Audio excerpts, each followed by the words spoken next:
Alrighty, everybody. Welcome to the Legends Find a Way podcast. We have special unicorn legend Michelle Kardolus tonight, ready to rock it out.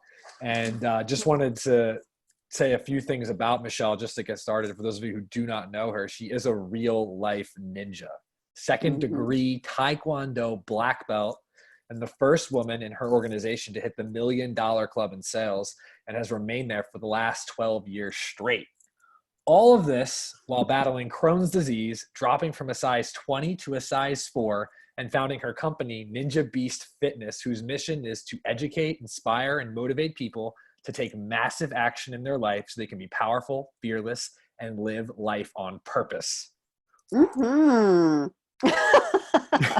So this is why you're the unicorn legend. You I basically do all of the things. I do all of the things She does 100%. all of the things.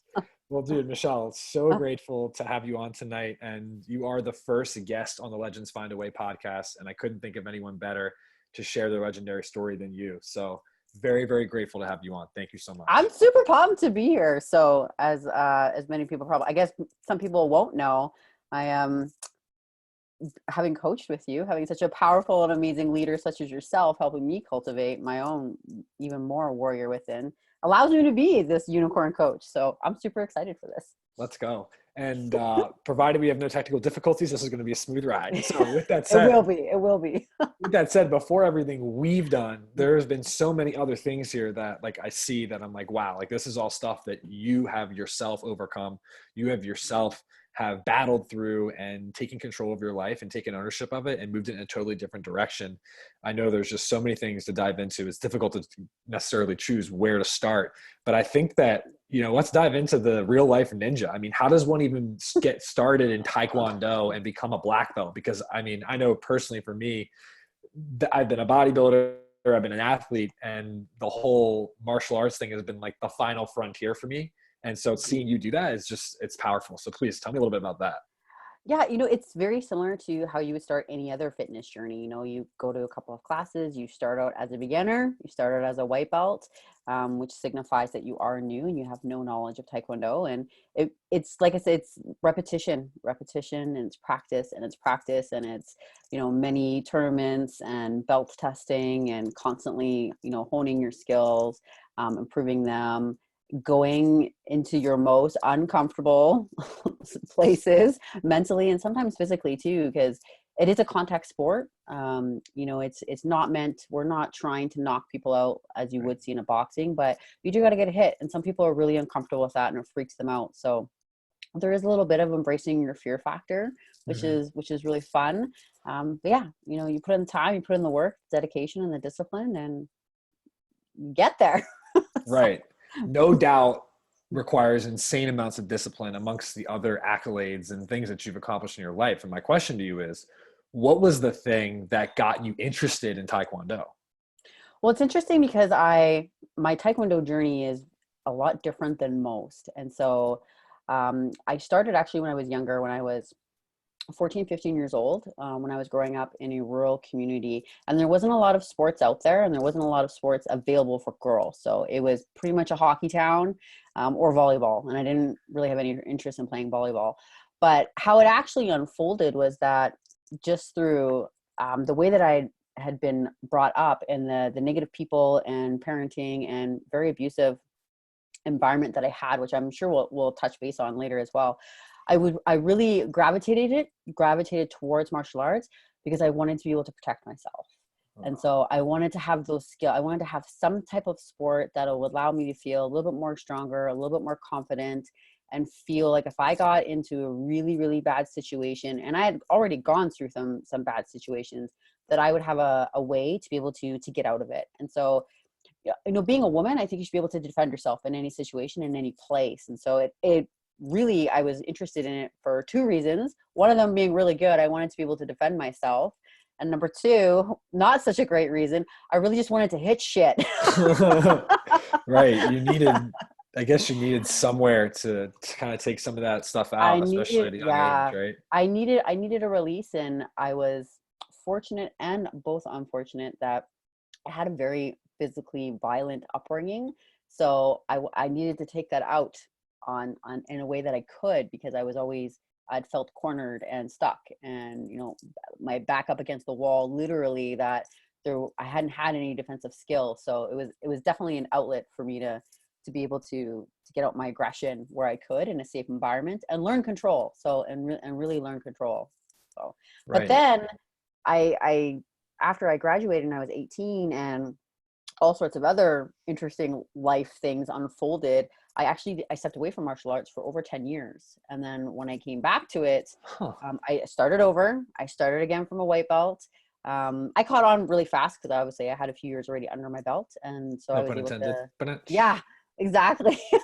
But I was able to get my first degree black belt within a couple of years, because I had already had a lot of experience and knowledge already there. So yeah, and it's gone from, and when keep going up from there. So. Right. So the things that stuck out to me were that you had your back literally up against the wall. So Very literally. we just said we might dive into it. I feel like that's sort of the entranceway. So you said that um, during that process, it was both fortunate and unfortunate that you had to go through that. Can you elaborate a little bit on that? Yeah, and so I say that it's fortunate and unfortunate because it's not your ideal circumstance. I grew up in a very alcoholic, abusive household, and there's lots of negative self-talk. You're fat, you're lazy, you're a piece of shit. I apologize. I'm going to swear on this podcast. Do your thing. So, um, but which happens to a lot of people is whether it's mother, father, sisters, or friends and family, but it was, you're fat, you're worthless, you have no value, you're lazy, like beer bottles thrown across the room, getting shoved into fridges, seeing my mom have some physical abuse as well. That was normal life. And so it was literally, I get off of the school bus coming home, and it was like walking in, you have no idea what you're walking into. And so it was constant fear. It was, am I going to have him on a good day? Is he going to be drunk, or is he going to be happy drunk? And so it was constant back and forth of no self-worth, no self-confidence, actual physical abuse, getting woken up at 2 o'clock in the morning because he was drunk, and like, get your fat ass out here and go do the dishes. And I'm like, and I'm an 11-year-old kid who's got to go to school the next day. Right. And so quite literally, I would have sometimes my back up against the wall and yelled at and screamed at, and which at the same time, funnily enough, is he was like, but that I love you, right? And it's like, so that whole that's where you start learning these beliefs and these value systems of, you're worthless, you're a piece of crap, and you're fat and you're lazy and you're a slob, but I love you. I started associating, love as like a bad thing, a negative thing, and that I have no self-value and I have no self-confidence. But, through those types of experiences and going through my own journey of personal development and growth, and choosing very much not to get trapped into the victim mentality of poor me, like I had to create another way. There had to be another life. There had to be another way. There had to be a better option from out there.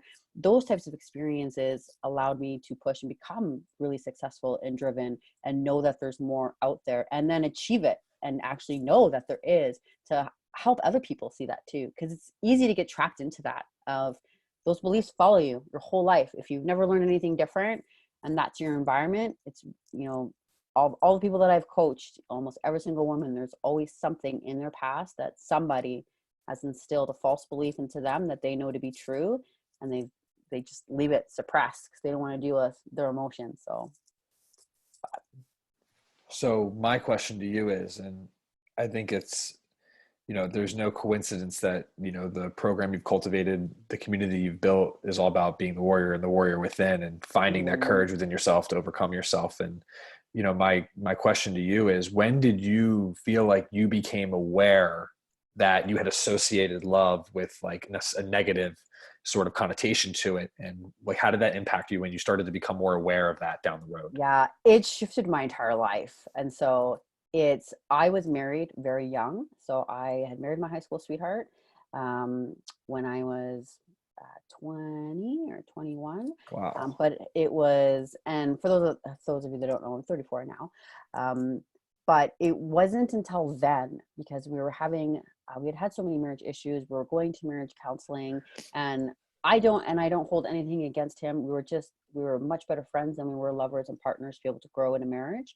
But we'd done the work, we'd done the counseling, we had done the steps of you're supposed to do, right? You marry your high school sweetheart, you're supposed to settle down, you're supposed to look at a house, and start having kids. But there's a big part of me that was like, I don't want to wake up 10 years from now and have thought of that I've wasted my life and I'm not really happy. And I was like, wait a minute, I'm trying to force something that's not there. And 10 years to do it because it's supposed to. I'm like, I'm tired of trying to live my life of I'm supposed to, you're supposed to do this. This is what's normal. And it wasn't being divorced that scared me. It was the societal standard and label of being divorced that made me really uncomfortable. So that's when I started becoming aware of like, you know what? I'm like, I really need to not give a shit what other people think, because other people have no idea. And nobody knew the struggles that we were going through. Nobody knew the marriage issues that we had. They didn't know we were going to counseling, and everybody on the outside was, like, you guys are a great couple. You guys are so like amazing. You guys have so much fun. Like, you guys are best friends. And they were clueless. And so it was really, then I started becoming aware. I'm like, people only know what I want them to know. And they don't have a freaking clue as to what the real situation is. And this is not love. And I remember having a conversation, and I asked him, I said, are you happy? He's like, yeah, I'm happy enough. I'm like, well, happy enough is not good enough for the rest of your life. Wow. Yeah. And so I knew then, I was like, you know what? I'm happy enough is not enough. And I was like, I'm not going to settle for the rest of my life being happy enough, because I deserve more. And so it was that awareness. I was like, you know what? Like, I have gone through some bad shit with some shit people and some shit friends, and I'd had shit guys in my life. The shit stops here. So, and it was like, you know what? Okay. Then like, let's take our time apart. We'll be separated for a few months. We'll live in different places, and we'll either know that this was the best decision that we ever made for ourselves, or we really miss each other. We really love each other. This is a connection that we need to continue fighting for and grow. And within weeks, he was seeing somebody else. So it was easy. It was easy to know, like, it wasn't there. And so, but that was the pivotal shift for me, that, I need to be aware of what I really want. My happiness matters. People's opinions don't matter, because they often don't have a clue of what's actually going on. And that I needed to stand up for, I literally needed to draw the line in the sand of, I'm never settling ever again. I've spent my whole life with no voice, not being able to stand up for myself, not being able to get what I want, not being truly happy, and following everybody else's rules and standards of life. And that was it. This shit stopped there. And it was literally the key, pivotal, probably like TSN turning point moment of my life. Literally. And how old were you? Literally. I was 21. 21. I was Wow. married at 21, we had been together for 5 years, divorced at 22. Wow. And when you got divorced, or when you separated, I should say, and you found out that he was already dating someone new, like, how did you feel? How did you get through that? Because I know that's not easy to do. And I'm curious as to like your thought process. Like, how did that play out for you? It was interesting because, again, I wasn't sad and heartbroken about being divorced, because I knew it was the right thing to do. But the moment that we had the conversation, I still remember it to this day, and it's been like 15 years. If I don't even know if I mapped that properly, but we had the conversation, decided that we were going to be separated, and I walked out the door, and I took the biggest sigh of relief, and I knew that was it. I knew there was no coming back. It was the right decision. And as soon as he had a girlfriend, I was like, this doesn't surprise me. This is exactly why we're getting divorced, because we're just, the relationship and the strength and the communication and the bond and, the desire to grow together and work through things just wasn't there. And so I firmly believe a relationship, and especially a marriage, is 100%, 100%. It's not 50-50. It's 100%, 100%. So, right. And his 100% wasn't there. So, and that's okay, because it led me to my absolute soulmate and where I was supposed to be, and all the opportunities and all the crazy things that I've done and the adventures that I've had. So it was the exact path that I was supposed to go on. Yeah. And first of all, like, shout out to you. What difficult waters to navigate at such a young age. Mm-hmm. Right. And for you to come out on top, and you know, no surprise there with your intuition leading you and you just knowing certain things. And now, you know, obviously with your current husband, I mean, I think this is a great segue into, you know, that was a relationship that wasn't with communication, that wasn't on the same point, that wasn't 100. What has shifted now with your current husband, and what have you guys done together? Well, right from the very beginning when we started dating and seeing each other, I've always been bluntly, brutally honest. And you know, people always say like, you need to be honest, you need to be able to have communication. Like people filter it, and I never did. And I was like, look, like I ain't gonna take no shit. Like this is what I want. This is what I didn't like. I was very clear. And at the time, it's funny because I was like, I'm never getting married ever again. Like I'll be with somebody, Right. I'll be with somebody for years, but like I don't know if I'll ever be married. And obviously now we've been married for 5 years, and I've been with my husband for 10. So but I was very clear with my intentions and my expectations. And so I never settled for anything, and I was always straight out. And so if there was ever a money conversation, which most relationships always struggle around the money conversation. Oh yeah. And it was very much like, look, if we can't have this conversation, and this had happened prior to us getting married when we were engaged. And like, I was ruthless. I was like, if we can't have this conversation, I will never marry you. And he's like, what? I'm like, if this is going to be a problem now, I'm like, I've loved you knowing that you've had debt or knowing that you've had financial issues. I love you now. My love for you does not change. And I will help you get through whatever financial means that we need to. But if we cannot have this conversation, this is going to be a problem. And I will not get married knowing that that money may always be a problem and question that we can't communicate about. And he's like, shit, like, damn. But nobody says that. Right. And so here's my question. I got to interject. Where do you think that stems from? Like, what's the issue with couples not being able to talk about that? Where does that come from? It definitely comes a lot from people's backgrounds. A lot of it comes from males they feel the obligation to provide. They feel like they have to take care of the household. Then that if they have money problems or they've made mistakes in the past, that it makes them less of a man, and that it makes them not, you know, able to stand up to their expectations. Which, again, but most people don't talk about their expectations, and you know, most people assume. So they assume all the way to the what's it called? The freaking I don't even know. I'm blanking. They just assume right altar away or whatever. Yeah. So, which was the second biggest thing that's very different in my relationship with my husband now, and that I see in a lot of people's relationships, is we don't assume anything. Yeah. And this is really pivotal for people.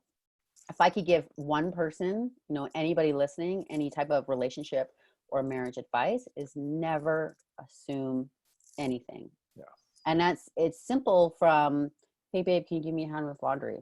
Hey, I'm going to do the dishes. You know, I've got a lot going on right now. I'm feeling super stressed and overwhelmed. Can you switch the laundry for me when I get out of the shower? Stupid shit like that, because especially women who tend to have a list of 900 things that we want to achieve in the day, because we're always trying to take over the world and think that we can handle it all. One item at a time. Check. We sit there and we do dishes while there's dishes on the counters, and we sit there and we're like, we brood. Okay, well, the fucking dishes are on the counter. Why doesn't he just know that they're on the counter and offer to come give me help? But people's awareness are often not, hey, there's dishes on the counter. Do you need a hand? Some people ask, some people won't. But if you don't assume and you simply ask, you're, you know, like most people are like, yeah, sure, no problem. No, you need some help? Okay, cool. I didn't even know you needed help. I figured you got it. I didn't know you wanted help, you know? And so the communication that we have is we never assume anything. We're very clear with our intentions and our expectations.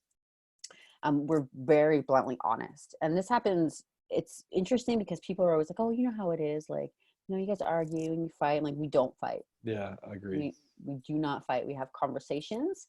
And again, this comes into the awareness of just having gone through everything that I have, and knowing when to emotionally remove myself from a situation when having a conversation, and just being 100% ownership of my interpretation of it.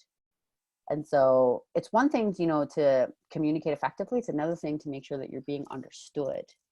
And so that is something that my husband and I do very well, is the way that we communicate of, this is how you're coming across to me. This is how I'm perceiving it. I know that's not your intention, but this is how I feel. And I was like, whoa, it eliminates so many arguments. Yeah. And so, and just being really clear and being really, really honest and non-judgmental. So people make mistakes, right? They say things and you interpret them in a way that they weren't intending. So instead of, backlashing, being like, oh, you're a jerk, like, why would you say that? It's like, hey, like, this is how this came across to me and I interpreted it. And you might have been joking, but this is how it made me feel. Because awareness, the more that they're aware of it, it's like, oh shit, it's not at all what my intention was, right? Intention is a big deal in like everything. Oh, of course, especially in a relationship where you're in not only your own eyes with that person, but also the eyes of society, everything we've been taught, like you're supposed to give the person you're with obviously more attention, just considering the fact that you're supposed to live with them, you're supposed to do this with them, now them, etc. But here's my question: with all of that said, how did those things that that you had been deploying, those, I wouldn't call them tactics, those ways, those agreements you made with him, your husband, how did those play out when you were making that shift from a size 20 to a size 4? Oh my God. So we And also, met. just for reference, what the hell does that mean? Because I don't know what that means. I just know it's a lot. I have no clue. Like, Okay. no, I just like I think that's a lot, but I have no idea what it means. So enlighten me, Yes. So please. I was a size 18, almost a 20. And I was 220 pounds. And I am very short. I'm a very short person. Thus, the mini Ninja Beast came to be, because I'm short. My husband, he's also short. He's 5'4". I'm barely 5'4" myself. He was 300 pounds. So when we first got together, he was a bigger guy. He was a heavier guy. I was just really starting to learn more about health and fitness, because I'd only been divorced for a couple of years. So this was very new in my own life. But, the honeymoon phase of, when you're first dating and everything's fun and there's always date night and there's always camping and there's all these sports and beer night and steak night and wines and come over and have some drinks, watch hockey. There was a plethora of bad habits, but we were super content and having so much fun. But again, I didn't have a very good association with fun at the time, because I grew up surrounded by alcohol and by booze, and that when I had social engagements or with hanging out with friends, I was always the guy's girl. So, Mhm. I was not, soft and delicate princess. And, I was very rough around the edges and could definitely hold my own, which led me to always having like NFL Sunday parties and always like I said, ball tournaments of drinking all freaking weekend. So we both packed on the pounds. So it was through that very, very real conversation. And I remember it as clear as day, and I probably will for the rest of my life. He snored very loud every night when we were sleeping, when he was at his heaviest, and he would stop breathing. And so he woke up in the middle of the night and I was sitting there crying in tears. And he's like, what's wrong? I was like, I'm afraid that one day you're not going to wake up and I don't know what I'm going to do without you. I'm like, we have to do something. And so it was that brutal honesty of being like, this is what's going on. Like that fear, like gut wrenching, I just have the craziest visual of that, by the way. But please soul keep going. fear. Yeah, it was, but that was it. And so we got heavier and heavier together through just being content and not paying attention and not being aware. And it's so easy. And anybody who's ever gone through, any type of a health journey or is struggling with a health journey for that matter, it creeps up on you. You're 160, you're living life and you're like, oh, it's okay. As long as I never get to be 170 pounds. And then, a couple months goes by and you're 170 pounds. You're like, oh, okay. Like I got to keep on track and be mindful, as long as I'm never 180, 190, then you're 190 pounds. And then you're 195 and you're like, oh, fuck. Like I need to get my shit together. Like I can't break 200. Right. And then you hit 201. And I remember that feeling. I was like, fuck, I'm fucking 200 pounds. What the fuck am I doing with my life? Like, and he had, like I said, he was like 305 pounds. And I was like, when I first met him, I was probably like $150. Like 60 pounds had piled on before I knew it. But like I said, it was that very brutally honest conversation. I'm like we are going to die. Like you could die. Yeah. That was a very real possibility. And so through that, like I said, we both were like, okay, we need to do something. And so we did. And to be like, and it was not easy, and it took a long time, and it was not a 90-day quick fix plan. It was not a 21-day fix. Like, it was not 30-day shred or fucking whatever other body pump thing you've got. So, it was 2 years. It was too easily a solid 2 years in the making, which again came with its own journey of challenges Right, and right. learning and food problems. And again, just a whole other level of awareness that I didn't even know was happening. So thus here we are. That image I have of you, of him not breathing, and then you waking up and him just like Mhm. trying to like come to reality, come to terms with like what you just said and how real what you said was. I mean, I think that's literally the testament of the communication you just talked about. So shout out to you. I mean, that's it. I mean, that's the kind of stuff that makes those are make or break moments that change your life for sure. Mhm.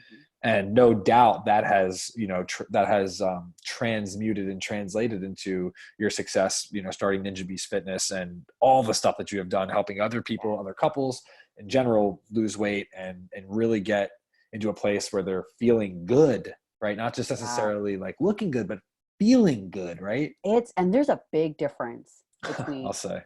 feeling good and looking good. And this was twofold, because for myself originally, it wasn't I need to drop a bunch of weight. And it was, and I know a lot of people will resonate with this, especially women, of going into my closet and trying to find pants that weren't too tight, that, my belly like flopped over the edge, and having to pick all black clothes. So I was trying to look, as slim as I possibly could, having to wear, leggings or loose clothes because I didn't want people to see my belly, and, clothes not fitting properly because your belly is as big as your chest.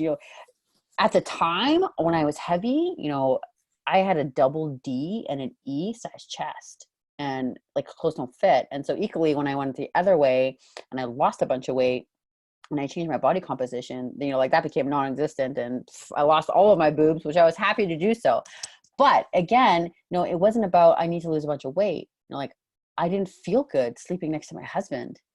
And like, as a wife, like, I didn't want him to touch me. He felt super uncomfortable and extremely insecure being really heavy. He felt like he was failing as a husband. And so we both had our own insecurities and both our own feelings of being so uncomfortable in our body and feeling like we've let each other down, that we were able to use that and really support each other because we knew how much we needed it for ourselves and for each other. And you have to do it for yourself. Like, you have to want to feel good. And that's where it comes from, a lot to do with the mindset, is that you have to want to feel good for yourself, not for somebody else. You have to know that you deserve to make great decisions for yourself. You deserve to be happy. You deserve to feel strong. And strong and powerful and fearless and badass as fuck isn't a weight number. It's not. So, like, it is feel good. And feel good comes a lot of different shapes and sizes. Let's go. Let's go. Badass as fuck is not a number. There we go. That is the line. I love it. I agree. And I have absolutely no idea what it's like as you describe all that stuff. All I could do is just kind of have my mouth open because it's just not something I've ever really thought of. But wow, what a journey. And I think this is why I think this is so important to share all this stuff, is because it's a journey within a journey within a journey within a journey within a journey. I mean, we've already covered the fact that you went from one place where you had your back literally up against the wall, got married, new relationship, gained all this weight. Now you're on a totally different journey. How did that, okay, this is the question I want to ask. What did you two committing together on this journey do for you, not only in your personal life, but also within your career? Because obviously that 12 years of $1 Million Club didn't just happen for no fucking reason, right? It did not, no. And I just started my career when I got divorced. So I was 1 year into my job, and then I got a divorce. And so I had really started, probably year 2, year 3 is when I started making, I had hit the $1 Million Club. So you sell $1 million in sales a year. And so I was a 6-figure income earner. So I had all sorts of fun when I was young, and we were getting At together. 22? That's Yeah, amazing. 23, Unbelievable. 24. I'm like, it's dangerous, man. It's dangerous. So, but again, it was very comfortable to spend money on all sorts of shit that I didn't need, that didn't actually bring me any happiness. However, so that being said, when we both started really dedicating towards being more consistent with going to the gym, really focusing on our food, being mindful of our choices, being really aware of our surroundings and what was good for us and what wasn't for us, and having the understanding and the knowledge of like, I can make a choice to sit in this lunchroom, because this is hard for people, especially busy, CEOs or busy professionals that are in a corporate setting. There's always shit in the lunchroom. In every sales meeting, it's donuts and muffins and people bringing in treats and birthday cakes, and every day people, oh, you can't have that, you're on a diet. Oh, you eat that. And I was like, you know what? Just testing you. I choose not to eat that because I know it doesn't make me feel good. You eat whatever you want. I'll have a donut when I want, but it's not going to be on your schedule. It's going to be on my fucking schedule because I choose. Let's go. So that in turn, having that consistency and dedication, and again, discipline, because I had started this before I got into martial arts. Martial arts came in probably year 2 when I was into my health journey. I started making more money. So I got into health and fitness and I made more money. For all the busy entrepreneurs and professionals listening to this. Mm-hmm. I took care of my health and I made more money and I was more successful in my career. I felt better about myself. So I felt more comfortable and confident in myself. I was doing things that a lot of people were starting to notice. They're like, oh, what are you doing? What are you eating? Like, wow, you look really good. Like, oh, you guys are doing a great job. Like, wow, you're an inspiration. How do I do that? So people were starting to recognize what I was doing. And I was like, you know what? Like, I am really badass. Look at me go. And that translated into my confidence and into my consistent follow through with my corporate clients that I was doing. And I was consistent as fuck with everything in my life, with my martial arts, with my training, with scheduled time with my husband and I training together, follow through with my clients. And the better and better I felt, the better and better I performed, both in the office and out of the office in everything I did. Interesting. So there is a correlation. There is a method to this madness. 100%. Great. This whole 100%. mind body spirit thing. Interesting. Right. Mm-hmm. So here's my question then. As far as you making that transition, that transformation, what were the 3 biggest things that you did that kept you on your game and not in the clouds, comparing yourself to others or getting down on yourself or beating yourself up or binging because you're being so restrictive? What were the 3 things that helped you stay consistent so you could make that smooth transition? I really wanted to do something that people said they couldn't do. I wanted it really bad and I needed it for my health. I needed it because I have Crohn's. I've had Crohn's. I was diagnosed with Crohn's in my early 20s and I was sick. And For those of us who don't know what that is, can you explain a little yeah. bit? Yeah. So it's like, in layman's terms, it's irritable bowel syndrome times like 1,000. So it's shitty digestion, including the pun. So it's savage. Literally. Let's go. Another one. Oh my gosh. All right. Back to the scheduled Yeah, program. it is an inflammatory disorder of your gut. So you pretty much have not the greatest absorption of nutrients in your body, which makes it even harder when you're trying to eat healthy because you need that much more. Right. So some people, they have very, very extreme cases where they had to have surgery. They have to have some of their small intestines removed. I was very fortunate that I was diagnosed early on, that I was able to manage almost all of my symptoms and maintain being medication free for the last 5 years through health and fitness. So your why. So my number one thing is your why. You need to know your why, and it has to be more than losing a fucking number. It has to be about more than a number, because you're going to be playing a numbers game for the rest of your life. This is lifestyle. So I guess my number one tip is you need to know your why, and it needs to be really important to you, and you have to want it. Number 2, having a support system. And that support system can come from your spouse. It can come from your close friends. It can be a community. It could be a coach, whatever that looks like to you. Having a support system definitely kept me going in days that were really tough. You know, I wanted to eat everything. I was plateauing, or I was stuck, or I felt like, fuck, this is taking forever. Because if anybody's ever dieted trying to lose weight, we get to that point at one point or another. Fuck, this is taking forever. Why haven't I made more progress? Why haven't I gone farther? So really having that support system and guidance was really big, and it's key for me. The second thing was make it fun. That's the So third thing right here. that's the third thing, was make it fun. So Mm-hmm. I loved racing. I loved what I was doing for fitness. I wasn't sitting on a treadmill and running every day for half an hour.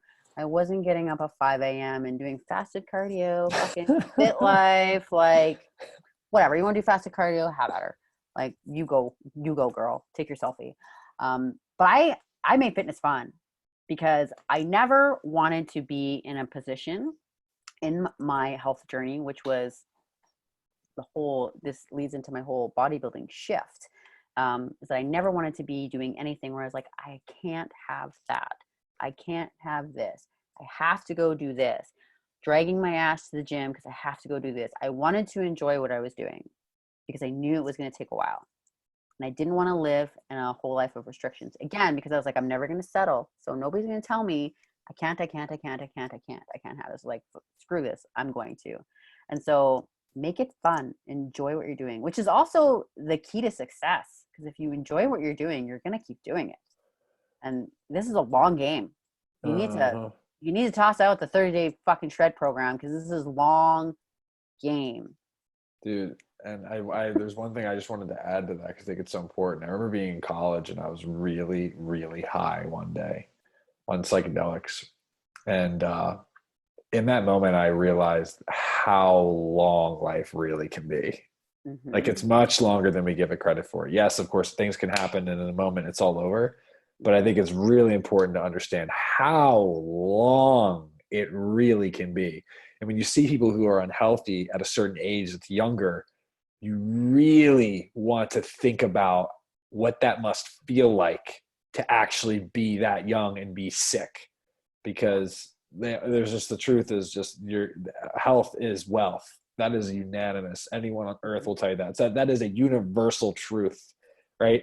And sheesh, to think that how simply those two things are linked, you doing the three things you just talked about, and living a healthier life for the long term and being aware of that.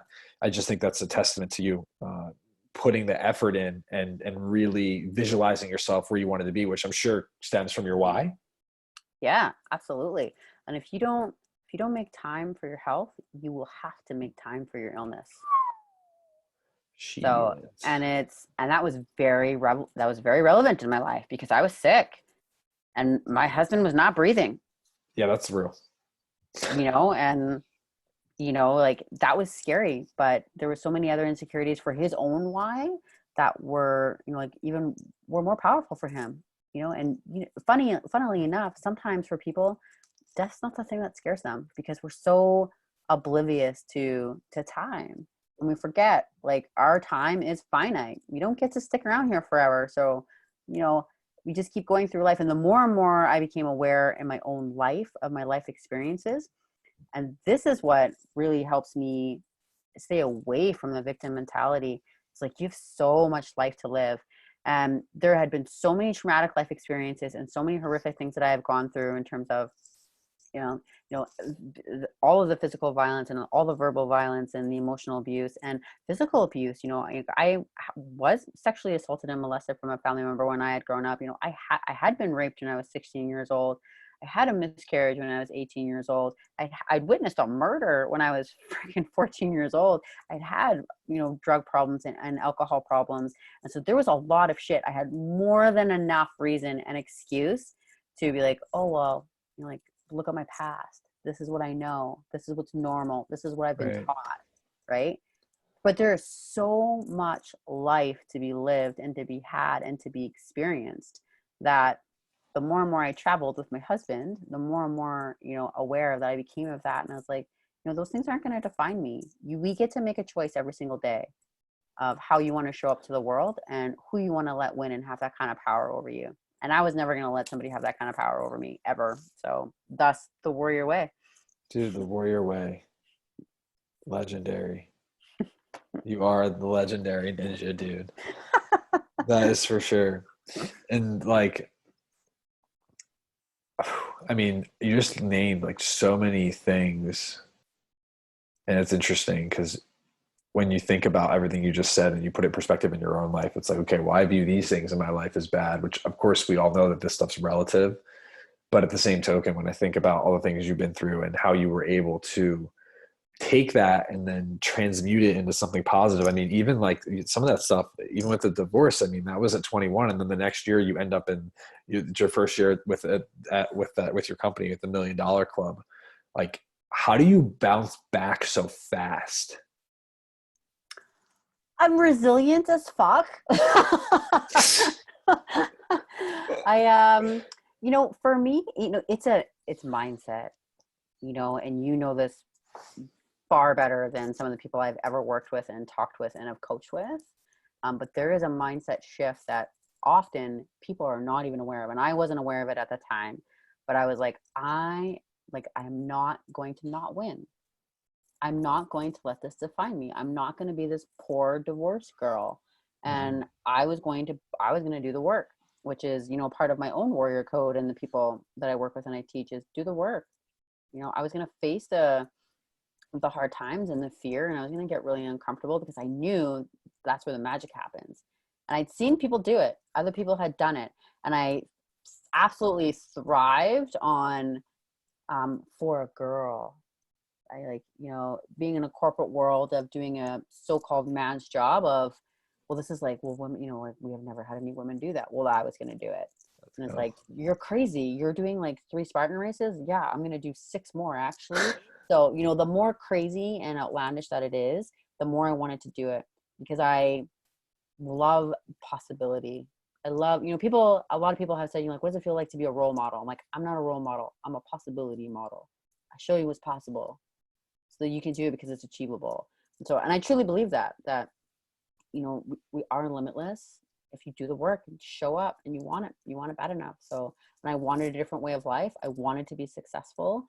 I knew it was possible. I knew I was really good at looking after my clients and my builder accounts.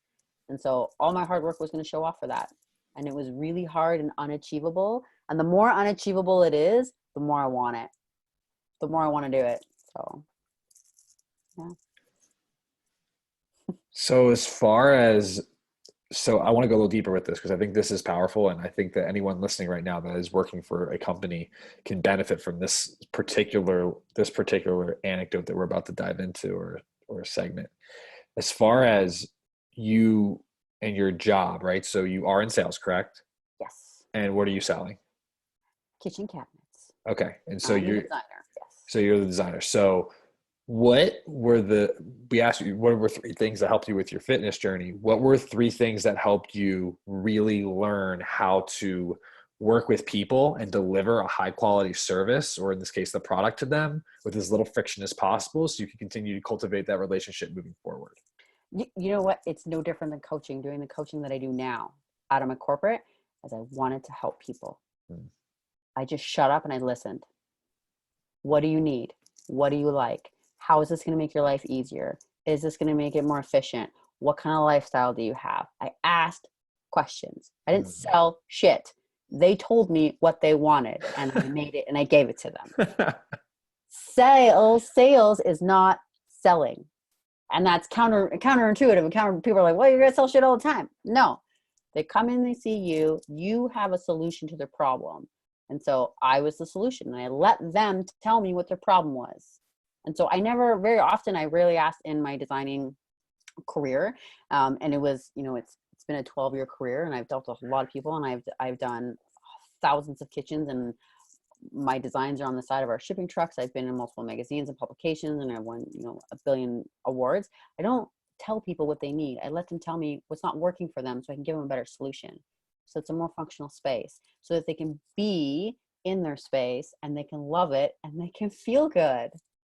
Just no different than coaching. How can I help you feel good? What's not working? Here's the solution. So, one of the main reasons why I was successful early on in my career more than most is that it was important for me to do things my way. And I didn't want to sell, and I wanted to listen, and I wanted to have those conversations, and I followed up. I over delivered. And we talk about this all the time in sales. Under promise and over deliver. Well, I would promise and I would over deliver times 3. Ooh. And I would follow up, and I would make sure every step of the process, when it came to the order, it was done correctly, and it was how I would want it to do. Because if it was, everybody's kitchen was my kitchen. I was speaking to myself all the time. How do I want to be treated? How do I want to be? How do I want to feel? How do I want this experience to feel? Because it's an experience. People are dropping, thousands and thousands of dollars for something that they're going to be in every single day. It's important. Yeah. And it's important to make them feel that you understand how important it is, which is one of the biggest things with the health and fitness industry. And I know you see it in terms of the coaching industry, is that it's a big deal. This is people's lives. Yeah. And it has to be, and it has to be treated that way. It's not just a kitchen. It's not just a car. If you're a car salesman, it's not just a selling Arbonne shit. It's not just I'm helping you, giving you your fitness plan. You're dealing with people's lives. That matters. And people want to feel like they matter and be taken serious. And so I would follow it every step of the way, from order to service to delivery to install, check in. How's it going? How is the install? Have you seen it? This is when we're coming. How do you feel about this? Have you seen this? Okay, this is the next step. Awareness, educate. This is what to expect. This is what's going to happen. Heads up on this. Okay, I've seen this, but we're already on top of it. Making sure that they know that I'm in the loop, that I care enough to follow it through, to make sure that what I've promised is going to be their end result, and it's not handed off to somebody else. Which is the same reason why I truly believe that I've had a successful coaching business. It's because it's people's lives, and I take that very seriously. And it's beyond the program. How are you? I still talk to clients this day. From 3 years ago, I still run into people, and I still know what's happening in their lives. You have to care. You have to care. I gave a shit. And I gave a shit so much that I followed through, and I kept in contact, and I did more than what other people were doing. And people felt it. That's what made me successful. And word spread. You had a reputation, huh? Mm-hmm. Word spread. And that transcended into my coaching business. Right. Oh, you're saying you're saying the same skills applied, of course, right? Oh, you're muted, Michelle.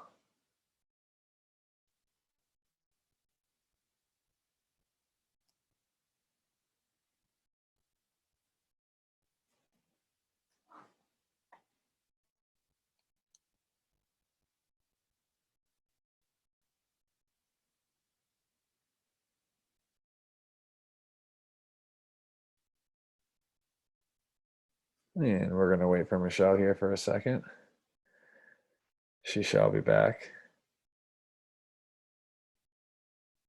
She's on fire. Hey, you there? Sorry. You You're just good. disappeared. You got so hyped that it popped off. Where were we? Yeah.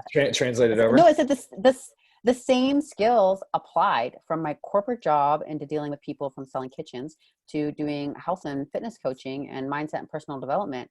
So you have to care. It's got to be about the impact and the experience and making people feel good. Right. So they don't even need 3 things. The thing is just care. Like serve. truly serve. Truly serve. Truly, right? And you talk about this in everything. And if people could get it, just serve. Right. Serve. I think it's a very misunderstood. I guess it's a verb, to serve. So it's a misunderstood verb for sure. And at Pillars of Growth, obviously, it's truth number 1. Serve yourself, serve others, serve one world, right? And I just think it's really your story is truly amazing. And there's a reason this podcast is called Legends Find a Way. It's because to overcome yourself is the ultimate battle in life. It's to overcome yourself, overcome your fear, which is created in your mind. Therefore, you're overcoming yourself, and it takes courage to do that thing. But for you to do that and then bounce back after all those things you dealt with, and then immediately get back to serving yourself and serving others at the highest level possible by simply giving a shit, right? Which is so underrated. It's like, you know, and it's something that I've noticed in just so many ways. It's a very simple thing that is misunderstood. And I wonder sometimes, and maybe you can give us some feedback on this too, is compared to other people that you were working with, because I'm sure some people that are listening to this probably know someone like you that's crushing it, and they're like, "How the heck is that person doing?" So, what would you say to that person? Like, 'cause obviously, you really enjoyed designing kitchens, right? Mhm. Okay. I enjoyed the process of being creative, and helping people's dreams come true. Because it's Oh, a very big investment that's and powerful. an experience that I know that they'll have for many years to come. Most people don't invest a ton of money into a kitchen just to sell it. Well, some people do, but when you're investing 30, 40, 50, $100,000 into a home, like it's a home, it's not a house. It's a home. And you have to think and you have to visualize somebody, they're having Christmas dinner at that kitchen. Does it work? It's somebody's birthday. It's grandma's 100th birthday. It's wedding anniversary night. It's every morning your kids are at the island and they're doing homework while you're making breakfast. And that's a moment. So that space needs to function to serve that memory and that experience. So I loved that. I did love that. And I loved people valuing my effort and my dedication to them. So, but, you know, companies evolve over time, their culture changes over time, or their lack thereof culture over time, their um, less mission, vision, and values, or none at all. And Right. the more and more and more aware that I became of my own mission, vision, and values, and the higher up I went into the ranks to my career, and the more accounts that I had with builders specific, and I was having less renovations and less custom designs, so I was having less one-on-one, and the more it became scripted, and the more it became the same over and over, and the more people didn't value what I was doing. They didn't appreciate my hard work and my effort, that the alignment started to shift. Interesting. It wasn't lined up anymore. It wasn't lined up anymore. I think that's interesting that it was a two-way street, right? Like as much as you loved serving, you also loved the reciprocation of the gratitude Mhm. they had for you of that Mhm. service, right? Which is powerful because when you of course love yourself, you can then love others, and it's that cycle and that reciprocal relationship of them also being just so overly grateful for the fact that you went so far above and beyond what was Yeah. necessary. And it sounds like the same principles you used in your marriage are the same things you used with the customer, right? Interesting Hmm. how those relationships correlate because there's still a what? A relationship. Friendship. Relationships are built on communication and some of the Yeah. other things that you talked about. So that's interesting that those correlated. Again, there's no coincidence. It's part of how it works as we as humans, we have this amazing ability to jump to conclusions like nothing Mhm. else. We're so imaginative. We can imagine things immediately without Yeah. knowing the facts and then Yeah. claim it's true. And Yes. just And be your mind will totally, believe it. And oh yeah, oh it'll yeah, create the oh yeah. story, and it'll create the evidence that doesn't Right. exist to reinstill the belief and to make it happen, to make it real. Or we'll use past evidence to try and call out a future that doesn't exist yet or hasn't actually Hmm. happened, which is what you said. Don't jump to Yeah. conclusions, don't make assumptions, right? Which is something that I know it's something we all are guilty of from time to time. Of course, none of us are perfect. That's where the awareness thing comes in. And obviously to be aware in every single moment would be an interesting experience that I have not experienced yet. So Brain overload, I we're think. working towards that level. But so okay, so obviously some of the stuff you talked about with the relationship translated into you and your fitness journey, was translated into your career, which has translated into, you said some stuff about your coaching business. Can you Hmm. elaborate how you feel like all those things you did started to translate and fuel into that coaching business? Because obviously, like, let's be honest, for everyone out there who's listening to this, who is in corporate America or in a corporation or a company in general that they might be losing alignment with or falling out of alignment with, Hmm. to start their own gig and furthermore leave a six-figure job to start your own gig, which is what you're in the process Hmm. of doing. How the heck how do you even do that? Like, what is going on? Please. You hire Graham. And he lines the shit out of you. No, definitely, Pillars of Growth has been instrumental in that, which it says a lot for me personally, because I have dealt with it. I have worked with a few coaches and mentors already thus far over the course of my couple of years. So number one, hire somebody. Like, you know, it's no different. Health and fitness, you're starting on a journey. You don't know, you might not know the right path. Time matters, especially if you are trying to get out of a corporate job and you are trying to transition. Do not waste your time trying to figure it out on your own, because you do not know. And what you don't know what you don't know. And so until you've worked with somebody to help you set up the tools and the plans and get it, you know, figure out what it is that you want to do and how to create that and make that happen with a new endeavor, you know, like hire somebody, hire the help for sure, you know, make that happen and take it slow. So, you know, there are some people that say like go all in, burn the bridges, like quit and dive it in. You know, for me, a 6-figure income is a 6-figure life. So it's, you know, easier said than done to drop a mortgage and vehicle payments and, you know, insurance and food. And I was still on my, you know, still on my health and fitness journey as I was starting to transition out. So, you know, there's the very real fact, you know, there's bills to pay and, you know, responsibilities and obligations that are there. So be smart about it. You know, some people might have the means or thrive on go all in, burn the bridges, make shit happen. So for me, a 6-figure income was very hard to just walk away from and be able to pay for everything. So I hired help. I started building what I wanted, and I just helped people. I just served people because that's what I love to do, and that's what made me really happy. And I had never come from a place of starting this business. I need to make money. Number one, very evident for anybody that's in the health fitness space trying to start a business because you want to make a bunch of money, because all these laptop warriors are potentially supposedly making dollar bills. You have to lead with your heart. You have to want to serve and you have to want to help. And because almost all of my clients up until this point have all been referrals from people. And so I did what I love to do with the intention to help. And that's what launched my business. I hired help and I led with serving, which I know is a core fundamental belief of everything in Pillars of Growth. And it seems so easy and like, well, yeah, duh, help people. But it's not having the intention of everybody I talk to is a potential client they're going to pay or they're not going to pay. This person isn't, you know, they don't make enough money. It's not about the money. It's about fucking helping people, which was a key shift of leaving my corporate job, of staying in what I love to do and helping people reach their potential and help them find their love and their passion and help them get on track with their values and their goals and find their happiness and abundance in life.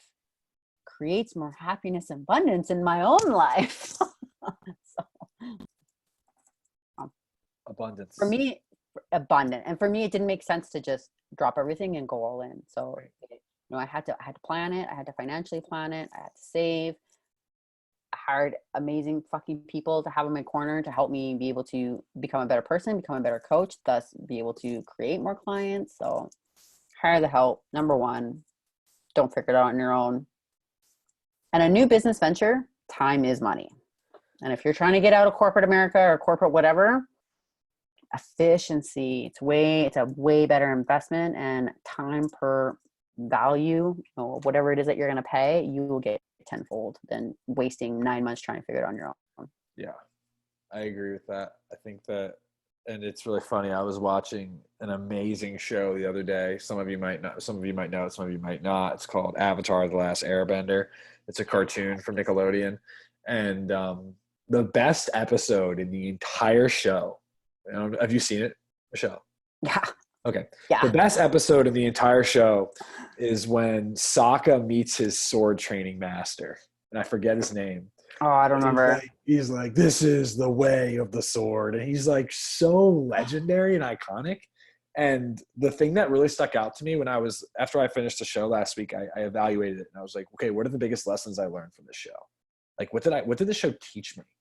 Right? Because there's always something to learn. And that's the reason we're doing this podcast, is because I just learned so much about you, and everyone else is going to have learned so much about you. This podcast isn't about me. It's about the legends of this world that are paving the way for something greater, right? Changing the world by first changing ourselves. This is how we do it. We share, we collaborate, right? We grow. Anyway, so I'm thinking about, okay, what did I learn? And there's this really amazing scene in that episode where like Sokka's all bitter because this comet comes down and Aang and Katara and Toph, like using their bending, like save a village from being destroyed. And he's just like pouting. He's like, I have no skills. I can't do this. I can't do that. And he's like, he's sucked. He's pouting. He's just the best character ever. And in the morning they're like, okay, what's wrong, dude? Like, what's going on? And he's like, I need to like do something. You're all so great. I can't do anything that you can do. And so they go into town and they're talking, and he picks out a sword at a local shop that he wants to buy. And the guy, that the shop owner, says, hey, Sokka. I'm like, he doesn't say his name, but he's like, oh, you have a great eye. That's like the great sword master's thing. And they're like, oh, you should learn from him. Everyone needs a master, Sokka. I would never be where I'm at as a master waterbender if I haven't learned from the master waterbender, Aang. I would never be where I'm at if I hadn't learned from the air nomads and taken it directly from them. Toph, I would never have learned if I didn't earthbend with the actual badger moles who created earthbending, right? So it's that ability to find an actual teacher that you really gel with, that you understands you and gives you the time you need to develop. There was an amazing thing that I noticed. Something I read when I was much younger. It was Benjamin Franklin's biography. It's another anecdote about apprenticeship. And back then, like, you became an apprentice of someone who was a master, and that's how you learned to start. Benjamin Franklin started a printing press because he learned from a master, right? Sokka learned from the sword master and became a master swordsman. Katara learned from a waterbending teacher. Became like, we all learned from a Taekwondo master. Right, exactly. And so when I was evaluating what did I learn, one of the first things that jumped out to me was everyone needs a teacher. But they need a teacher. They don't need a marketer. Let's not get into all that, shall we?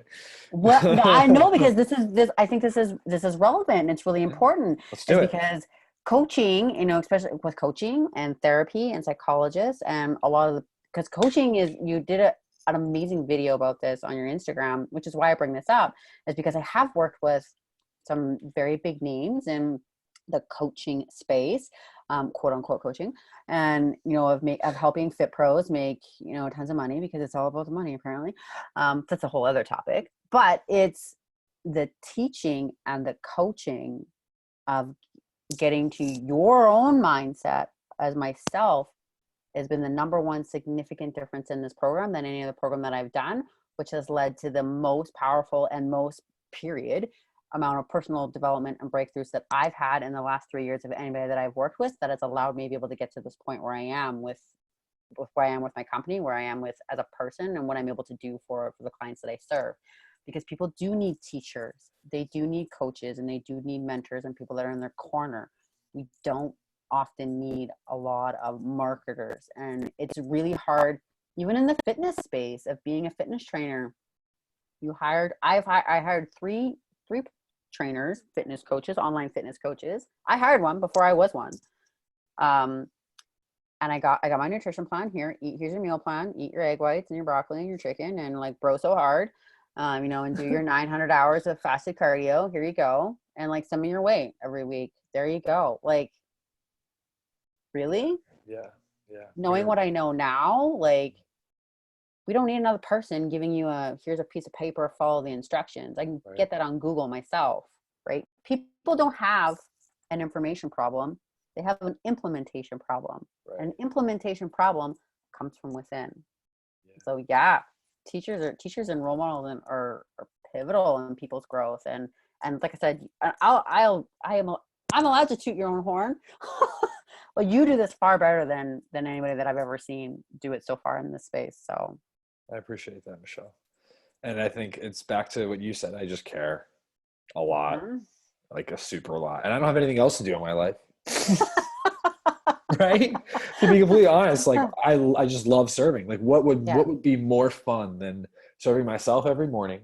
And then like literally today, like I just feel like I woke up this morning at 4:30. I was up and I was risen, and I had 2 hours of personal growth and development time. And then I thought, what do I get to do today? I get to work with the best clients ever. And so I send you all a message because I'm just so grateful. And then I had conversations, and then I was like, can't we do this podcast? And I was like, I can't wait to do this podcast. And I was like, I can't wait to do this podcast. And I was like, I can't wait to do this podcast. It's going to be epic, right? It just comes back to that. Like, I just care. And when we go back to the teachers, I think you do bring up a good point. And it is important to note, my friends out there, do your homework on your teacher. Make sure that they're really someone that is actually that has the ability to bring you into a new level of awareness. I Because would say particularly as a fit pro or a fitness, I don't even identify as being a fitness coach. So that's just one of the many things that I do. Thus the unicorn coach. be out here. If you are a fitness professional that is in the health and wellness space, whether that's mindset or fitness or training or all of it, which it should be all of it, again, we are responsible for people's lives. That is more than just eat this food. It's so well beyond that. But if you are a fitness pro, really look at the testimonials and the reviews of the coaches and the mentors that you want to work with, because, and I've said this many times on my own content, they all talk about make an impact and you'll make an income, but none of them talk about the impact. All they talk about and review is money, money, money. My client made $10,000. Wouldn't you like to be a client that's closed 5 deals this week? People aren't deals. People are people, and that matters. And when you truly lead and serve and your intention and your mission is to make an impact, 100% the income follows.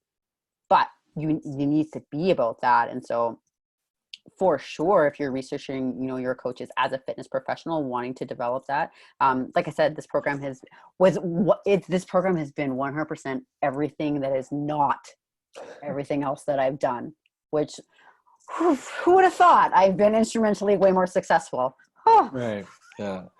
And I think you brought up like so many good points. And I guess the one thing that sticks out to me is like, as far as doing your homework and a lot of times people talking about the money first. One thing I wanted to share was that all the coaches that I look up to in the space, they have never mentioned that. It's not even a scrape of what they mentioned. The only thing that I see them doing consistently is overcoming themselves and being vulnerable about it and open about it and helping others do the same thing. And this is teachers in general. Like when I look at just teachers, and I think that in this day and age, like there's so obviously with the internet, like everything has become a commodity, even coaching. So there's now all these like coaches for coaches, of course.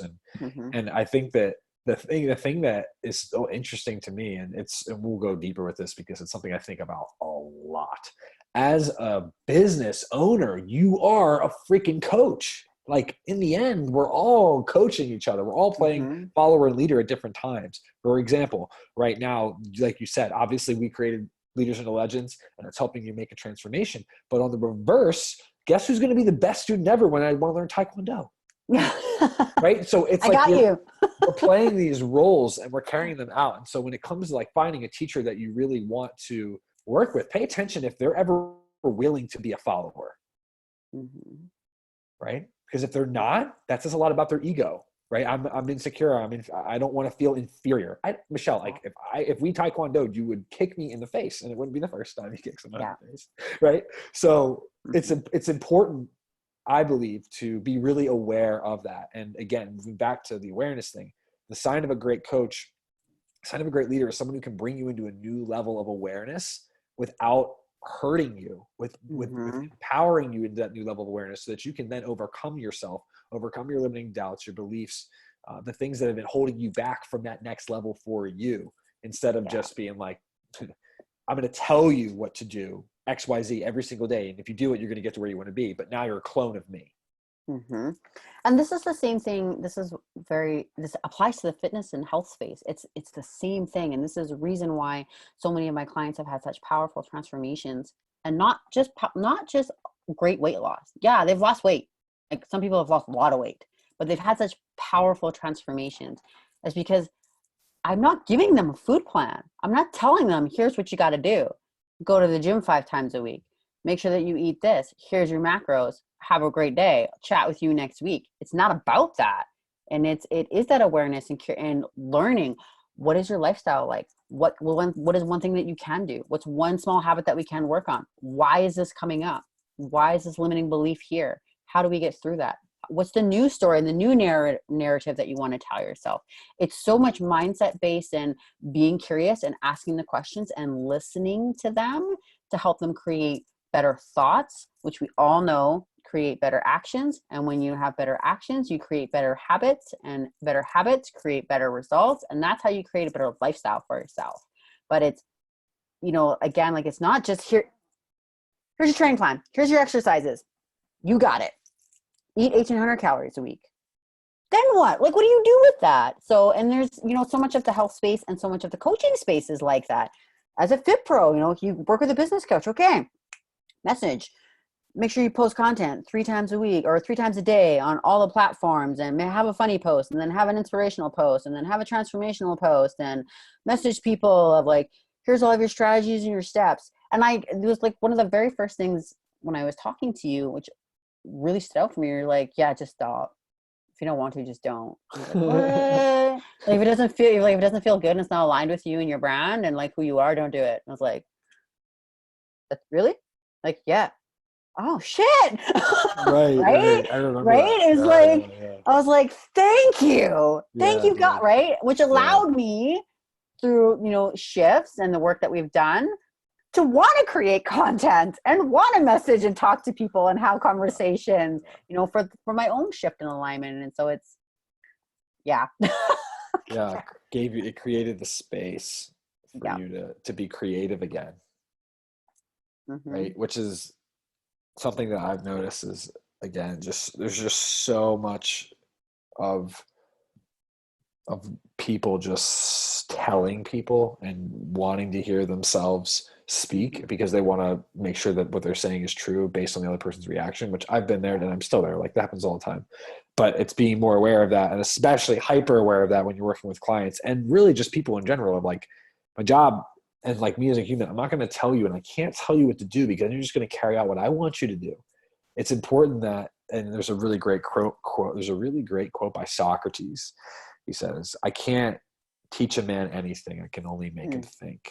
Yeah. And that quote is like revolutionized my entire life because it just brought me into a whole new level of awareness where I used to think like, why aren't people listening to me? I'm like a really young kid, but I'm like running 3 businesses. Like I'm doing a lot of really great things. Like I'm on my game. So I thought, and I was to an extent, but what I didn't understand was that like, no matter how much I kick, scream, and yelled at other people to do X, Y, Z, to listen to me, that they don't want it. I tried every way to motivate them. What I didn't understand was that it wasn't that they weren't capable of it. It was just they weren't in the conscious mindset and the state of mind to actually execute on something that was beyond them. For all I knew, they just could never actually dream up the dream that would carry them to where they wanted to be. And I think that that's a reflection of our society. And like, we don't necessarily encourage that creative energy anymore. Right. That's something that's been drowned out by process and systems. And listen, I'm all about systems. They're so important. And I've never been a system guy until like recently. I'm like trying my hardest to be consistent with the systems because I just am like, we're just going to let it flow and it's going to be legendary because of the flow. Right. But the way I think about it is like, when you create a structure, this is why I think business is so cool and creating your own business is so powerful, is because when you do that and you create this structure, now you can create a flow within your structure because you create the structure exactly the way you want it. So, to everything you've been saying, I agree. And just to slide that in there too, I think that what you experienced was just that like not overindulgence, but that it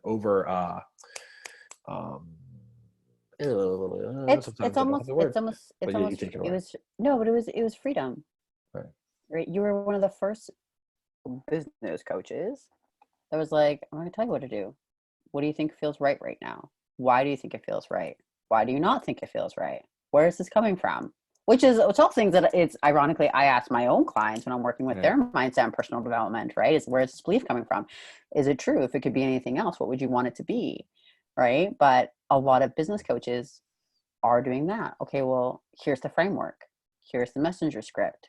Here's the step process. Here's the, the framework for that. Here's the strategy for this. And sometimes you do need the framework and you do need the foundation and the building blocks, but you refer to this a lot as, if you're in foundation, your mindset and your own personal development is your foundation. And if that's not rock solid, it doesn't matter what you put on top of it, it's going to fall apart, which is exactly, again, why I believe that I've had the success with coaching my clients, because it's all about that foundation and it's going back to those beliefs and to those habits. And what do you believe? Why do you believe that?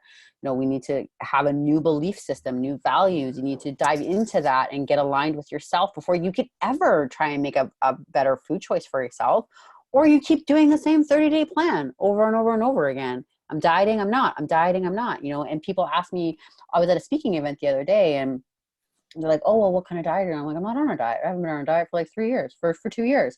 I'm like, well, what are you doing to like, you know, maintain being fit? Like, you're always doing all these races and you're like competing and like you still look like really good. Like, have you been maintaining it? I'm like, I don't eat like an asshole, which is like an ongoing joke with my company and my clients. And people still to this day, clients message me and they're like, you know, I thought about like I was going to binge on this weekend. I was like, no, don't eat like an asshole. It really is that simple. But they did the mindset work behind that. Right. That they deserve more. They know why they don't want to eat like an asshole. They know why they don't want to eat like an asshole. And right. They know that if they do, it's okay.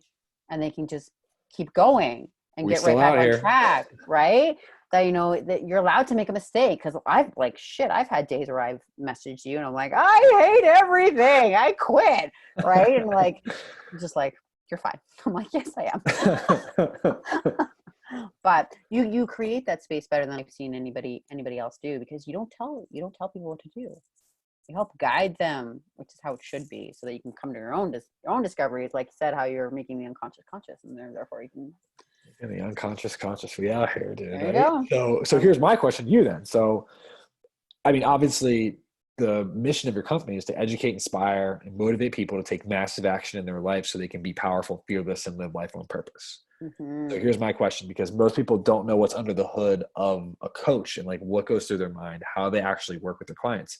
How do you take that mission and execute it with your clients to get them the results that you've had, which ranges from everything from obviously shifts in mindset to complete mind, body, spirit transformations to fitness and weight loss transformations? Like, how do you implement all that and make it something that is applicable with steps so they can see results? Well, there's a bunch of things. So there's not like one thing that is it. It is definitely, it starts with your mindset. It starts with, how did you get to this point? What is it that has worked? What has not worked? And why has it worked? And why has it not worked? And going back to that.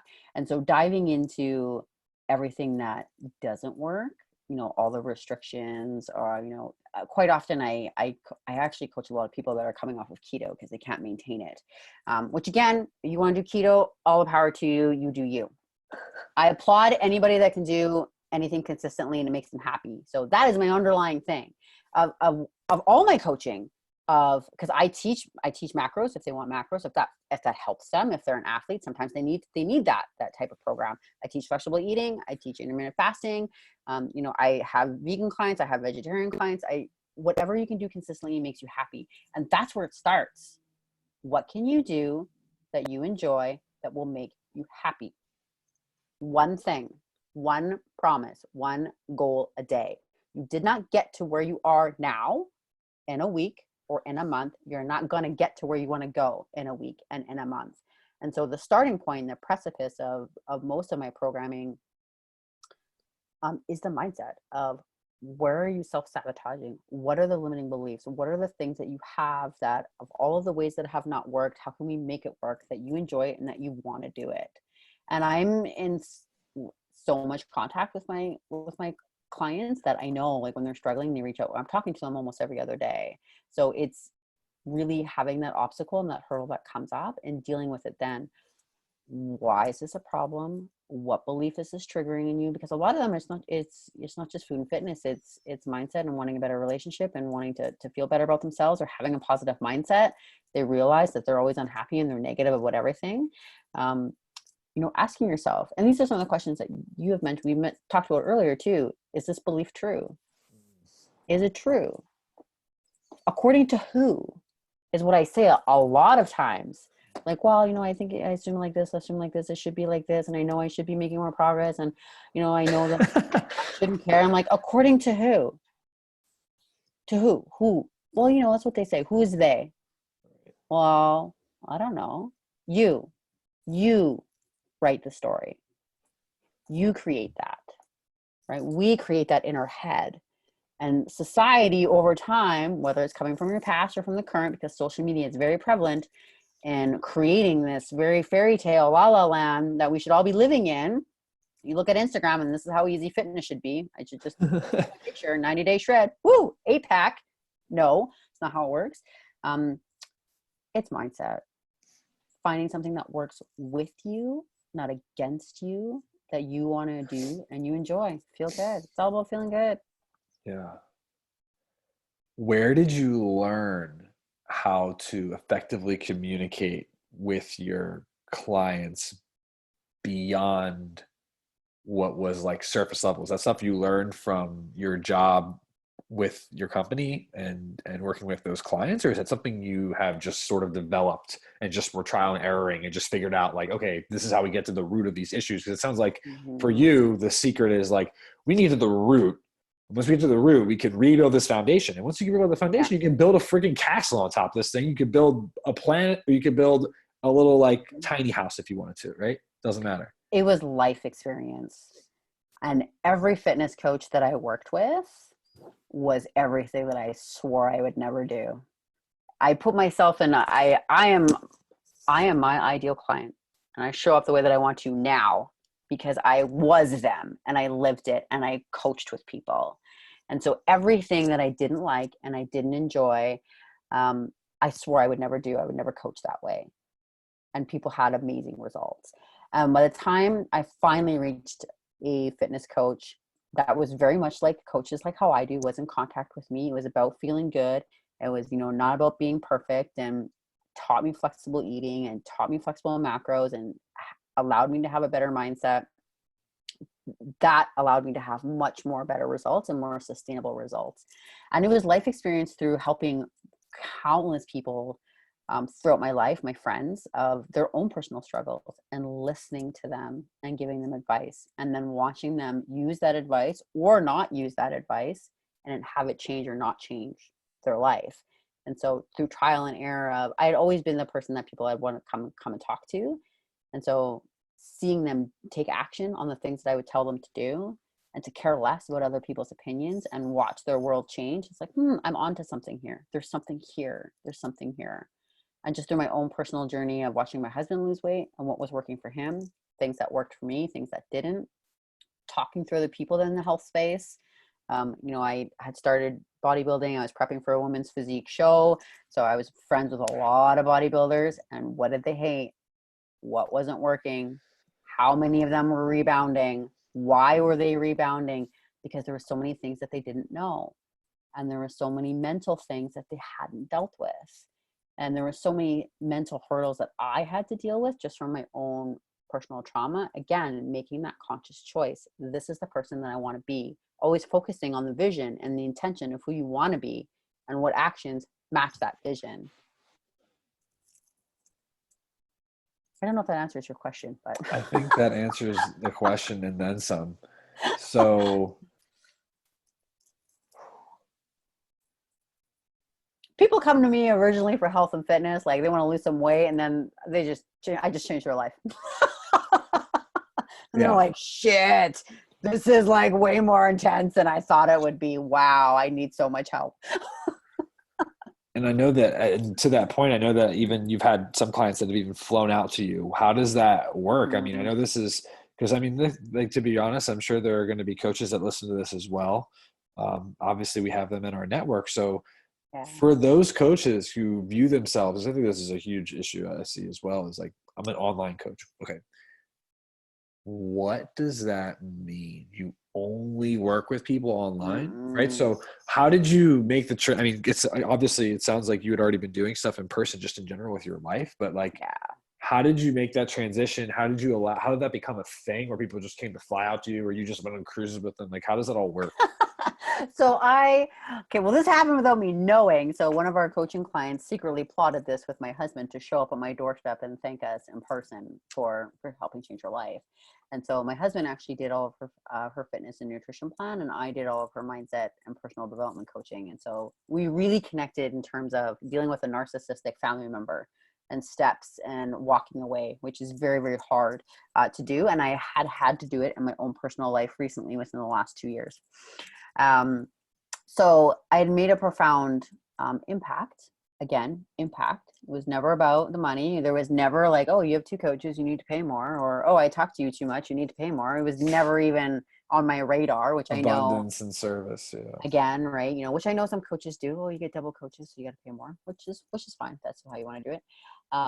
Anyways, so she showed up on my doorstep at my house and flew from South Carolina to Edmonton, Alberta, which is like literally across the continent, because I had made such a difference in her life, and that she was able to lose weight, be the lowest weight she'd ever been in 25 years, had dealt with her narcissistic parent, had so much love and abundance and peace and joy in her life that she wanted to come and thank me in person, which was still to this day, I'm like, yeah, somebody came and flew to come see me and thank me, which is the greatest gift. And just knowing that, that is that Legendary. I'm able to have that impact on somebody is the greatest gift that I could ever have. If this was my time on earth, that's enough. Weight aside, being able to impact and change somebody's life, literally mind, body, and soul, to the point that they felt the need to come and thank me that in person. Well, I will forever be grateful. Eternally grateful for that. But yeah, online, like, that doesn't mean that you have to only be online. And it was through online that I had the second person fly out for me. She came out from across Canada to come work with me just for the day. So she had family that was 3 hours away, so she was able to have accommodations. But then, so she flew in there, drove up the 3 hours. We spent the entire day together, which I did create as a paid service, and just had incredible experience and day, and did all these, personal development and, and meditations and Reiki and, some hypnosis and, really just dove into some mindset and smashing through limiting beliefs. And, it was a really, really powerful day in person, which is the reason why I'm doing in-person retreats. So, people are flying across the world for that. Literally read my mind. That's exactly where I was heading next. So, like, I know you're hosting one this year. Tell us about it. Yeah. So it is like the ultimate warrior within retreat. So yeah, it's it's in the mountains. It's on 400 acres of private land. It's a private lodge, and it's gonna be like 15 people, and yoga, meditations, personal development, group cooking, teaching nutrition, going on hikes, just getting unplugged but plugged into you. Let's go. People say that we need to unplug more. Yes and no. We need to plug into us. We need to plug into ourselves. So it'll be really, really cool. So myself and my husband will be hosting it. Yeah, it was great. Like you and I talked about it. I was like, I've always wanted to do it. And so I just did it, and like 3 days later sold out. So let's go. What are you most excited for about it? Just the group energy. I love being with people and just, watching the shifts. It's a big thing with me, is shift and align. Just watching it shift, and I just seeing the breakthroughs and the little shifts, and it doesn't have to always be hard. And this was a big thing for me in my own personal development, working with you and working with other busy professionals, and dealing with some of the people that I've dealt with and coached now. It doesn't always have to be hard. Success doesn't always have to be attributed to busting your ass every single minute, blood, sweat, and tears, being exhausted to make it happen. It really doesn't. So I'm super excited to see these just like little shifts in people. And it's like, wow, I'm capable. I can make this happen. It's really important for me to be relatable, and all the coaches and mentors that I work with, I don't ever want to be this thing that's unachievable. So, reaching 6 figures consecutively in a corporate company was very achievable. Losing a bunch of weight was very achievable. Doing like 9 Spartan races and 2 Tough Mudders and a half marathon, and I'm a normal person that had trauma and shit just like so many people out there, and I was still able to achieve some really awesome rad shit. Right? It's making the unachievable achievable. So I'm excited for that. Yeah, dude, you just have like a list of mile long of just like accomplishments and achievements, and when you talk about the warrior within, and that's something you've created and something that you value and something that goes hand in hand with Ninja Beast and you being a unicorn coach and all those things, like you embody the warrior within. So you need to tell us Mm-hmm. a little bit about some of the things you hold dear to you within the warrior within, some of the values that you that represent your company and what you are all about, because I'm sure those are the values that you've lived with that have helped you get to the point that you're at now. Mm-hmm. Yeah, honesty above all. Honesty, being honest with yourself and being honest with others. So is huge.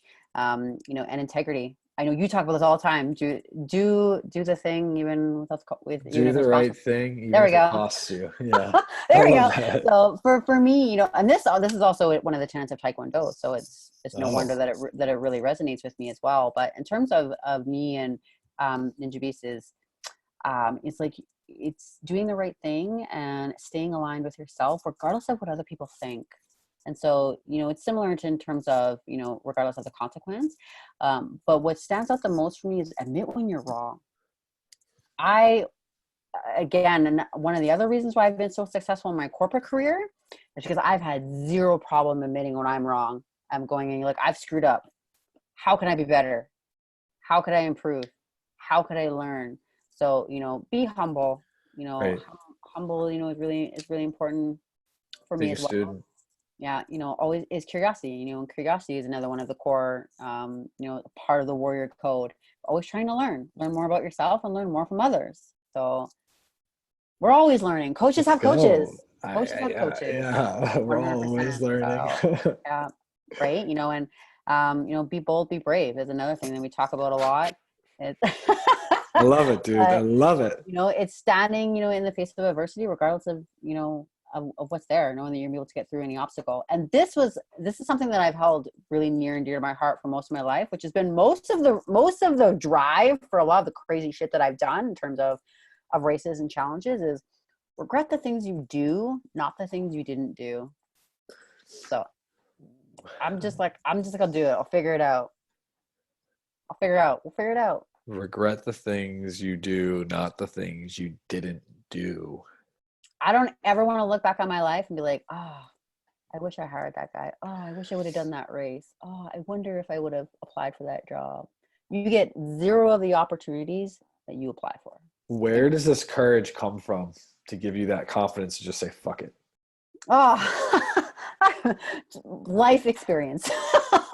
So life experience of doing it, right? You know, 9 times out of 10, it turns out good. Right. Just do. Just do. Be. Right? We Do. talk about that all Be. the time. Be, dude. Be. Just be. Just do it. Which sounds so hippie. If you think, just be, dude. Which is so Just funny in the be. moment right now thinking about it. Yeah. That's how But it it's must sound to people. Epic. well, and it's one of the biggest shifts that I've had, particularly working with you, is do less, Yeah. be more. Yeah. Do less, be more. Right. Yeah. Be more. Yeah. One thing that I heard from I heard this in the grapevine about Jeff Bezos, who, you know, say what you want about him, but the dude built the biggest company on the planet. Yep. One thing that he does is he just aims to make 3 decisions a day. And when I heard that, I was like, and I've been through a phase of my life where I was like super engaged and like all I want to do is work, and I thought like if I just work, like it'll be better.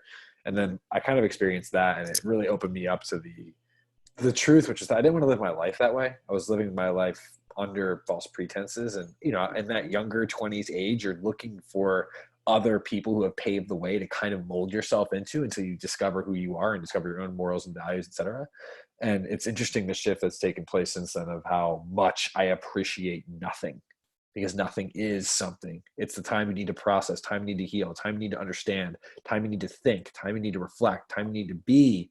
And in that being comes your most genius. That's where your genius comes in, right?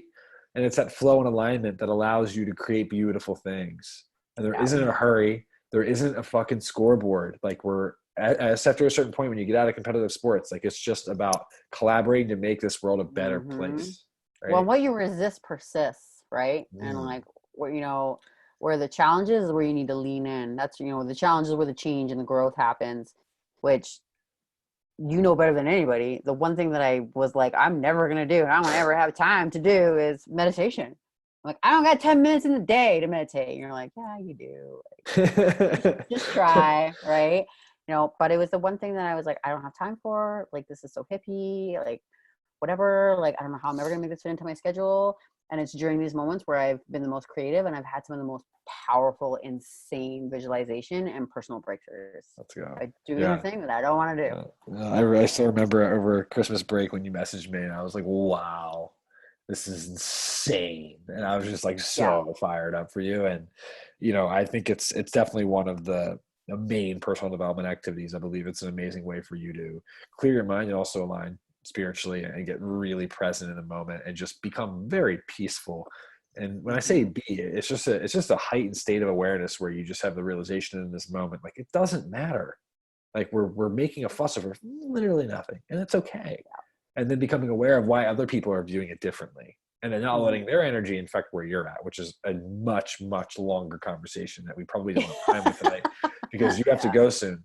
And so with that said, I mean, listen, Michelle, obviously, like, unbelievable conversation. Like, I'm going to have to think really hard about all this for the rest of the night. I'm literally not going to do anything else. I'm just going to go in the other room. I'm going to get something to eat. I'm just sit down. I'm just going to be like, wow, that was ridiculously epic. There were so many.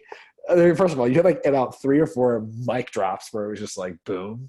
And then beyond that, so much insight, so much clarity as far as how to move through trauma, not let it define you, to how to coexist in a healthy relationship, to how to crush your own weight loss journey, to how to be how to own and truly grow as a human and as a businesswoman in a corporate environment, as a woman, to how to start your own business. I mean, like, you do a couple things, and that's, like we said, it's never been a matter of you not doing not like too many things, enough things. You've done plenty, right? It's a matter of let's find a way to move through and do less and more at the same time. But before you go, I do have one question for you.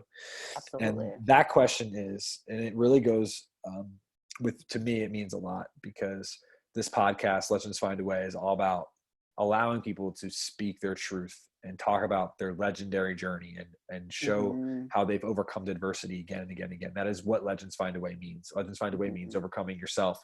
It means having the courage to overcome yourself so you can overcome other things, obstacles, etc. So here's the final question. How do I even ask this, right? This is epic. I'm effing it up on the first go. I love it. I'm usually smooth as hell. Hit me with The question is, what when you are on your deathbed, what, when you look back, will have made your life legendary? Oh, that's a great question. When I'm done with all the things that I am yet to do and I will accomplish, it'll be the hundreds of lives that I have touched, where they themselves have become legends and changed the world in some way. Yes, that fucking hit me, dude. Let's go. Yeah, it's not about me, and that's always, like, I don't have children. I don't have children by choice. It's a whole other topic. But it's about the impact that I leave behind on people, and how they're able to take the tools and the confidence and the motivation and just the, inspiration to know that people are really unstoppable and that they deserve it and they can achieve anything that they want, that their heart and their mind, when they align, and your heart and your mind align, you can achieve anything that you want. And knowing that that is in my power and my potential, still instill that upon people so that they can take massive action into their life and they can feel powerful and fearless. And then, they're unstoppable. Unbelievable. Yeah. Amazing. I mean, I shouldn't say unbelievable, believable and amazing, legendary Michelle Kardolus, folks, the legendary unicorn coach. Michelle, where the hell can people find you? Because I know they're going to want to. I am on Facebook, Michelle Kardolus, and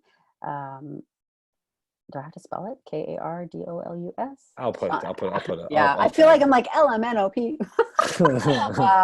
I also, my Instagram is Mini Ninja Beast, because I am short and I'm a ninja and I'm a beast. Let's be real. Yeah, let's do it. We're not holding back here. We're out here. Yeah. So you can find me on and ninjabeastfitness.com. My website. So email me on there.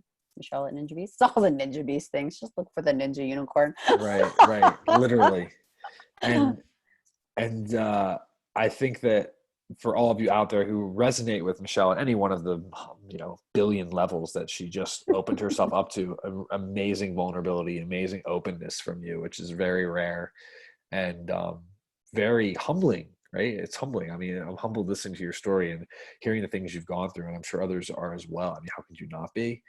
And for those of you out there who are open-minded enough to listen and truly understand where Michelle's coming from, truly understand one more thing. If I know anything about Michelle, she's someone that's willing to talk to you, and she's not expecting anything from you. She just wants to serve. Not. So this is your opportunity to talk to someone who maybe has gone through similar things as you, and who has exemplified what the warrior within and resilience means. And in my opinion, what being a legend is, right? A legend is overcoming adversity and taking ownership and becoming the legend of your journey, not letting the past define you. And I think Michelle has exemplified that with her own company and, with the hashtag Legends Find a Way and with this podcast. So Michelle, with that said, I know you got to run. Thank you so much. Thank you for having me. I hope it was helpful and help somebody, whoever's listening. And beyond that, thank you to Zoom for hosting this, because it worked. We didn't have any issues, and beforehand we were having all kinds of issues. So again, Michelle, so grateful for you. Congratulations on all the amazing accomplishments and everything you're about to do. I know you have an amazing rest of the year lined up. I'm so excited to continue to see your growth, and I'm sure everyone else is going to be following along the journey now as well. If you aren't, I mean, I don't know why you wouldn't, because she's awesome. Such an amazing story to tell. But beyond that, I mean, I just wanted to again say thank you and appreciate everything that you've said tonight, because it is going to serve other people at their highest level. And shout out to you for being the first ever guest on this podcast. We out here. So shout out to you. Much love always. Thank you for having me. Yeah. Yes, it was the least I could do. And I'm going to be putting this up on YouTube ASAP, and obviously on all the podcast places to find. But ladies and gentlemen, Michelle Kardolus, the unicorn legend. Boom. Much love always. We'll catch you all soon. Peace, peace.